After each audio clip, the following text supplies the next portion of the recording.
just thought to recap it. It is the government funding agency which is established in 1974, basically to raise the quality of the life in society through development of high quality housing. Whether it has achieved its aim or not, you can judge yourself. But most of the time it appears that it has done enormous work, fantastic work, but it hasn't satisfied what it was meant to do on a long run. As you could see, 150 billion Saudi riyals have been spent by this organization until now, approximately, that's the figure. So, yeah, this is satisfying, this particular organization is satisfying a small proportion of the populace. So that's why the house ownership is approximately 20 to 30%. And the main reason in our analysis, we found the fund is not self-sustaining. We'll go into a little more detail about why it is not self-sustaining, because it is an organization which gives loan, funds as loan. If that loan is not recouped, not got back, not collected back, obviously you have to top it up. So the government may not be able to top it up continuously and infinitely. So that is the main problem. As you could say, when we started this conference, there was an announcement. There was 1.3 billion Saudi riyals being topped up, basically. So it is a continuous affair of topping up, because we are not recouping. You are not recouping, or REDF is not recouping the money which is supposed to get it from the people who have taken loan. That affects indirectly its capability to give loans to low-income group. Then the second aspect, or second category of funding agency or funding resource, is the banks. As you know pretty well, getting a loan from a bank is very Herculean task. It's very difficult task. That's one of the reasons the GDP of Saudi Arabia, only 2% is represented by the home loan. Whereas Malaysia, for example, 17% is accounted for by the house loans. So it is a long way to go. The banks could chip in. Banks could come in to increase the capability of people buying house loans. So let's do a simple root cause analysis of the current funding situation, funding regime. As I said, REDF's difficulty in recouping the loans comes from not able to recouping the money from the borrowers. That's the main problem. And also, we think that there is a lack of clarity between whether this particular organization is a charity organization or a commercial venture or a business enterprise. Because many times it appears that the money is given, but it's taken as if it is given as a free gift. Many people may perceive that. This is the point, reinforcement of the point which I was saying. So uncertain operating conditions for the banks. The banks are not able to give you sufficient loan because the banks themselves don't know exactly what they are operating on. What kind of the regulation, the governmental support, the law, and law helps them to recoup. For example, they are not quite certain about it. So we were looking at this problem, and we did a feasibility study as a preliminary study. We looked at this housing problem and tried to analyze and find out what are the constraints, what are the aspects we need to look into it to find a solution which is comprehensive. Of course, we know that anything what we do as Muslims, and as definitely in this country, you want to be compliant with the Quran and Sunnah, according to the Sharia of Islam. So, and also another important aspect, many a times many systems fail in any part of the world is because the people haven't taken the contextual information. The context, here the context is the cultural sensitivities and the customs of this place. If you are trying to implant some system which may work very well in the UK or US or somewhere else, if you are trying to transplant that system in another context, it may not work. So that needs to be looked at. When whatever the problem we are providing, that should be in that context dependent. Of course, this is again, I'm kind of preaching to the converted, possibly just to summarize and to have a continuity. I'm just putting this slide on. You know that Islamic principles are based on non-riba, no interest. We don't deal with interest. So the capital must be invested in halal businesses, not haram businesses like alcohol, things like that. So the prohibition of transactions which are speculations, like you might have seen what is happening in the world market. The finance market is...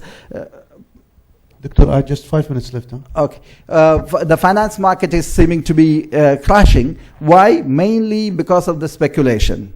So many articles have come about. If the speculation was not there, the current financial situation would not have arisen. So many people, even non-Muslims, have written articles about how we could have avoided this financial crisis the world is in. So that is one of the things, is the maisir, or the speculation. And of course, the prohibition of gharar, that is uncertain transactions where you don't want something, they sell. The hedge fund, for example. They don't want it, they sell it. So that is against our Sharia again. Okay, so it is Islamic finance is based on the brotherlyhood and solidarity. The implication is that the banks have to operate with the borrower as a partner, not as in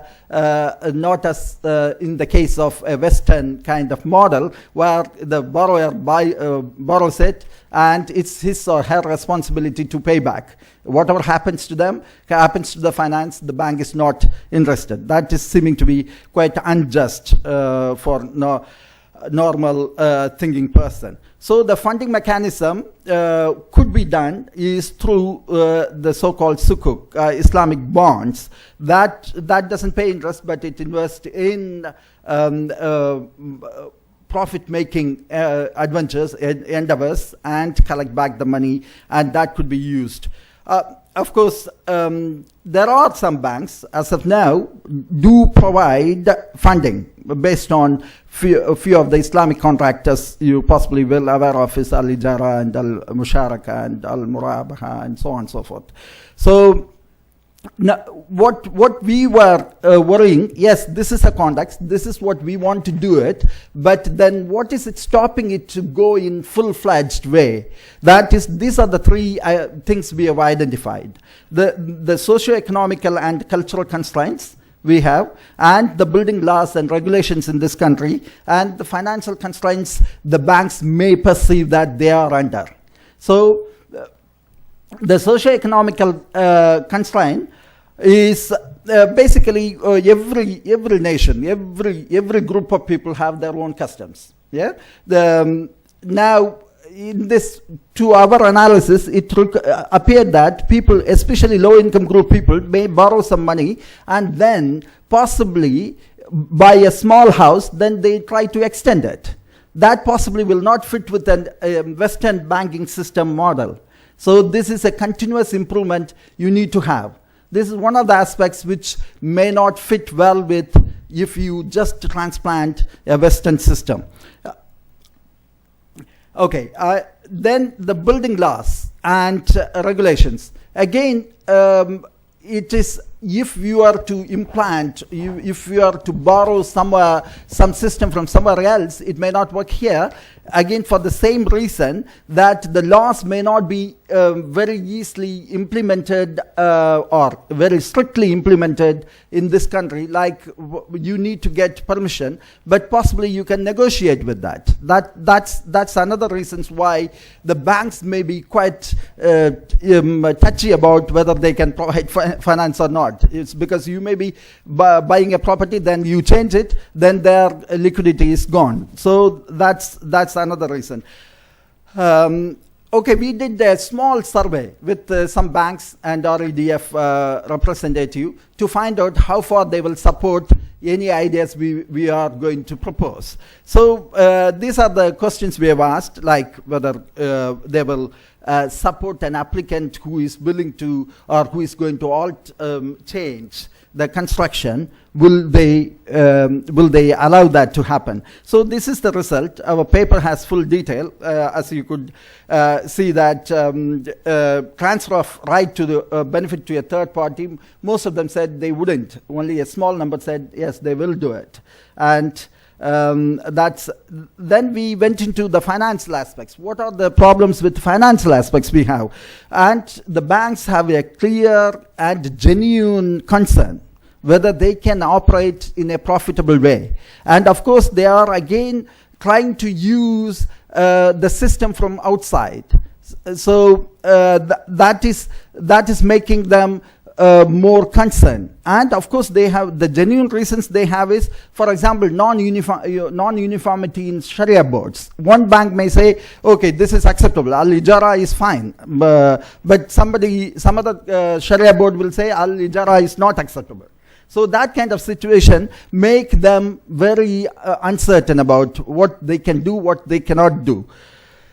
Okay, and one of the main reasons possibly the banks are not willing to give quite a lot of money is the default situation. If you defaulted, not paying the money, in Western system, they charge you more interest or repossess. But can we do that here in this environment? We can't charge interest. Then what kind of system we can have? And also, if a widow borrowed money from the bank, she's defaulting for whatever the reason, and can we throw her out of the house? So, which is again against our culture. So it will be very difficult. So we need to think much, much deeper to see what could be done and what could not be done when you are transporting things from outside. And from the bank's internal point of view, they have their own problem. Like they don't have sufficient experience in dealing with this kind of society now. So many of the banks have just started giving mortgages, and that too very rich people or above average income group. So they may not be able to adapt to low-income group in a sense. So it's a learning process which everybody has to undergo, but that may be an impediment in achieving what we want to achieve. So we have divided this into internal and external constraints. Internal constraints from 1 minute. Okay. Internal constraints from the bank's point of view, external constraints from the customer point of view. So there is a mismatch between internal offering, internal requirement, what the banks could offer, and what the requirement of the people. So that mismatch need to be sorted out. That's our main recommendation. The recommendation concentrate on incorporating the socio-economical and cultural and religious impact onto the system of providing loan. Jazakumullah khairan for listening. شكرا للدكتور ميران على الورقة الثانية راح تكون للدكتور سيف الدين أحمد فرج، وراح تكون حول تحليل لدور الدولة في التطوير العقاري. دكتور سيف أحمد فرج عنده بكالوريوس في الهندسة المعمارية، ماجستير في التخطيط العمراني من جامعة القاهرة، ودكتوراه في الإسكان من نفس الجامعة، خبير في التقييم العقاري خبير في اقتصاد العمران، بنك التعمير الإسكان، عضو جمعية الارتقاء بالتنمية العمرانية، ومحكم دولي في المنازعات الهندسية. فليتفضل.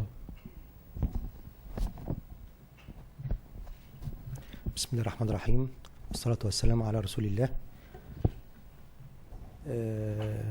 البيبر اللي قدامنا النهاردة رصد السوق العقاري المصري وتحليل لدور الدولة في